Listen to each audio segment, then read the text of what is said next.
Kumusta mga kababayan? Welcome back sa ating vlog. Sa video ito ay pag-uusapan natin kung paano tayo bibili at magpaparehistro ng sasakyan dito sa Poland. Bagong lahat, so ano nga ba yung mas magandang bilhin na sasakyan, yung bago o yung second hand? Dito sa Poland, mas mura po talaga kapag mga second hand na sasakyan yung bibilhin natin.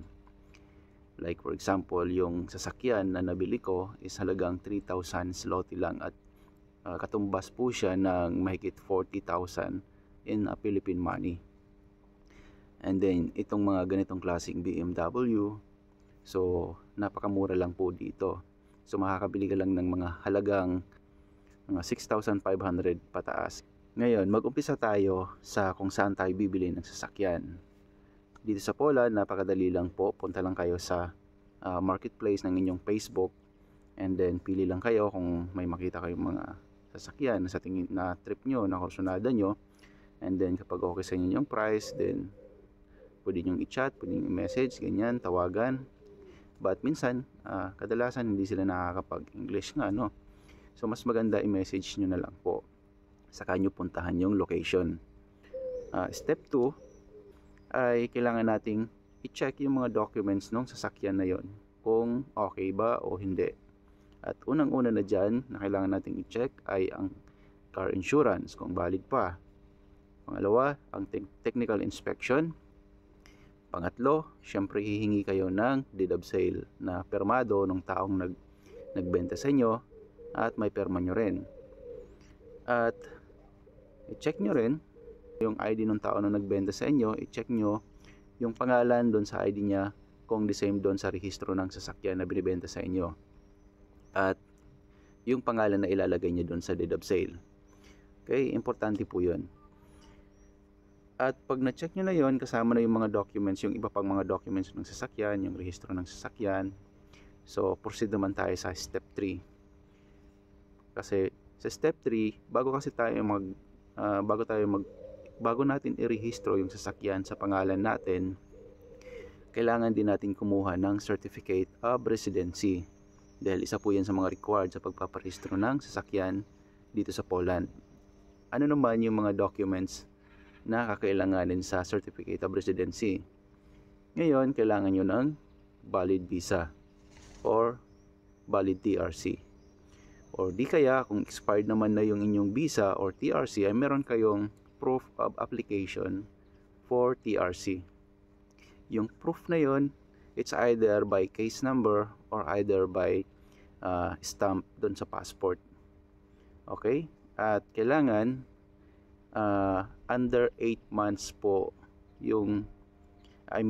kailangan yung time ng application nyo for TRC is hindi tataas ng 8 months. Kasi isa rin po yun sa tinitingnan nila. Kasi dito sa Poland, normally, so 8 months below po ang process ng TRC. But in some cases, may umaabot ng 1 year. Okay, just to share lang po, ganun. Kasi meron po akong kakilala na yun nga, nagka-problema, hindi na-register yung sasakyan dahil doon sa issue na yun. Dahil lagpas na ng 8 months yung application niya for TRC. So, yung mga kailangan nyo sa pagkuha ng certificate of residency ay ang inyong valid visa or any proof for application ng TRC, and then yung kontrata sa bahay.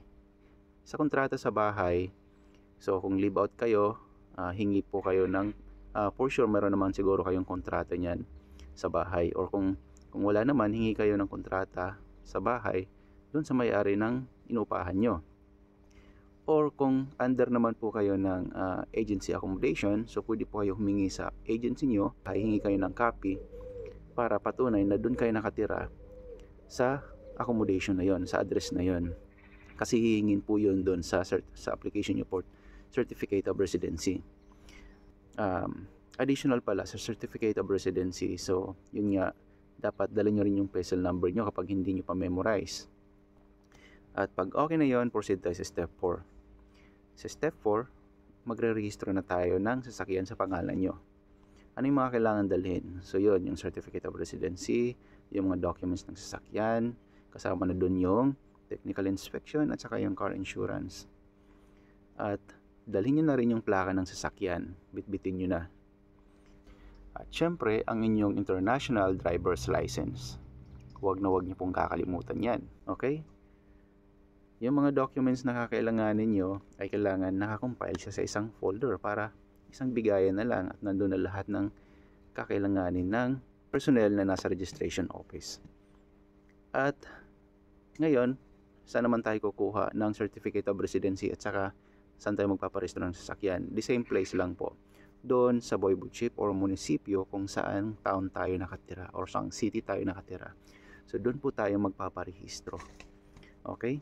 So pagpasok nyo doon sa munisipyo, pwede kayo magtanong sa receptionist about sa paano kukuha ng certificate of residency.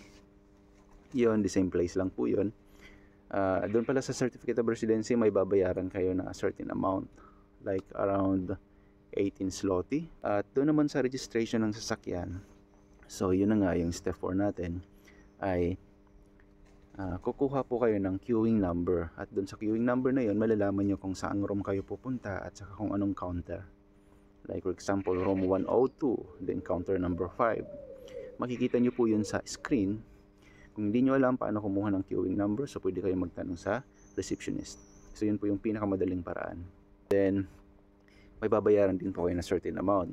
Kapag papalitan nyo yung plaka nyo, so expect nyo na mga 100 something, 100 plus zloty yung babayaran nyo. Pero kapag hindi na kayo magpapalit ng plaka, so below 100 zloty yung babayaran nyo. Mas mura. At yun, tapos ng registration process, bibigyan kayo na parang temporary documents para makapag-drive pa rin kayo ng sasakyan. Okay? At babalikan nyo naman yung pinaka-original card na new registration ng sasakyan na nakapangalan na sa inyo. Po yun, after weeks ganyan. At yung plate number, kapag nagpalit kayo ng bago, on the spot, ibibigay din po yun sa inyo. Okay? So, yun lang po kung paano magrehistro ng sasakyan sa pangalan nyo at paano bumili ng sasakyan dito sa Poland. So, ganun lang po yung proseso. Okay, ulitin ko, step 1. So, kailangan pwede kayo maghanap ng sasakyan sa mga marketplace, ganyan, or kung may mga kakilala kayo. Step 2, i-make sure nyo yung mga documents, deed of sale, technical inspection, car insurance, at saka yung ibang documents na nakapangalan doon sa taong nagbibenta sa inyo. Step 3, kukuha kayo ng certificate of residency. And step 4, final step is doon na kayo magre-register na kayo ng sasakyan sa pangalan nyo. Okay? Yan lang po. Maraming salamat sa panonood and see you in my next video.